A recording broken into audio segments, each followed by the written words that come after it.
আত্মহত্যাকারী ব্যক্তির জানাজার মধ্যে সম্ভ্রান্ত ব্যক্তি যারা তারা যাবে না। মুসলিম শরীফের 2152 নম্বর হাদিস। নবীজি সাল্লাল্লাহু আলাইহি সাল্লামের কাছে এক ব্যক্তিকে আনা হয়েছে, মারা গেছে লোকটা। উতিয়ান নবী সাল্লাল্লাহু আলাইহি ওয়াসাল্লাম বিরাজুলিন ক্বাতালা নাফসাহু বিমাশাকিস। নবীজির কাছে একটা লাশ আনা হয়েছে। ওই লাশটা এমন লাশ যে লাশটা চ্যাপ্টা তীরের আঘাতে নিজের হত্যা করছে, চ্যাপ্টা তীর দিয়ে নিজের মারছে। ফালাম ইউসাল্লি আলাইহি, আল্লাহ নবী তার জানাজা পড়ার নাই। কি বোঝা যায়? নবীর ওয়ারিস উলামায়ে কেরাম হলো এলাকার সবচাইতে সম্ভ্রান্ত ব্যক্তি। আপনাদের এই এলাকার ইমাম খতিব, মাদ্রাসার উলামায়ে কেরাম, তাদেরকে আপনারা এই জাতীয় ব্যক্তির জানাজার নামাজে বাধ্য করবেন না। তারা মন চাইলে আসবে, না চাইলে বাধ্য করবেন না। কেন আপনি এইভাবে মরলেন? সম্ভ্রান্ত ব্যক্তিদেরকে বাধ্য করা যাবে না। নবী যায় নাই, নবীর ওয়ারিসরা যাবে না, কে যাবে? আপনাদের মধ্যে যে কোনো একজন পড়ায় দিবেন। আত্মহত্যা করলে আমার জানাজায় এলাকার সম্ভ্রান্ত আলেম ওলামা সহ এলাকার কোনো ভালো মানুষ আমার জানাজায় আসবে না। এই শিক্ষা যেন নিতে পারে। এই জন্য আত্মহত্যাকারীর জানাজায় এরা না যাওয়া। আত্মহত্যাকারী কি চিরস্থায়ী জাহান্নামী কিনা? আমার সাথে দুইটা বাংলা বলেন। বলেন চিরস্থায়ী, দীর্ঘস্থায়ী। কয়টা বাংলা বললাম? চিরস্থায়ী, দীর্ঘস্থায়ী।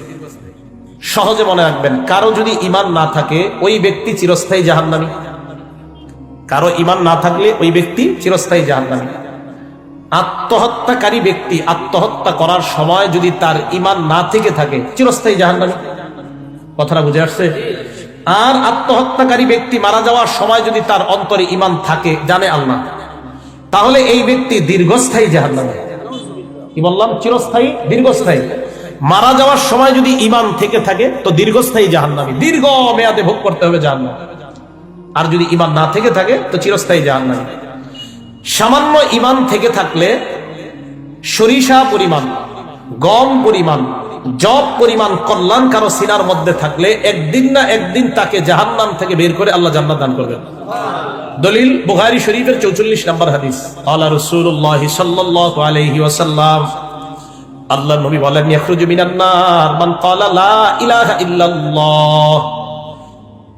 নবীজি বলেন, ওই ব্যক্তি, যেই ব্যক্তি লা ইলাহা ইল্লাল্লাহ বলে, ওয়া ফি কলবিহি মিসকালু যাররাতিন মিন খায়র। এই বর্ণনায় ওয়া ফি কলবিহি মিসকালু শাইরাতিন মিন খায়র। এই বর্ণনায় ওয়া ফি কলবিহি মিসকালু বুররাতিন মিন খায়র। কারো অন্তরের মধ্যে যদি গম পরিমাণ, জব পরিমাণ অথবা অনু পরিমাণ কল্যাণ থাকে, আর সে যদি বলে লা ইলাহা ইল্লাল্লাহ, আল্লাহ নবী বলেন ইয়াখরুজু মিনান নার, এই ব্যক্তি জাহান্নাম থেকে একদিন না একদিন বের হবে, আল্লাহ তাকে জান্নাতের মেহমান বানাবে।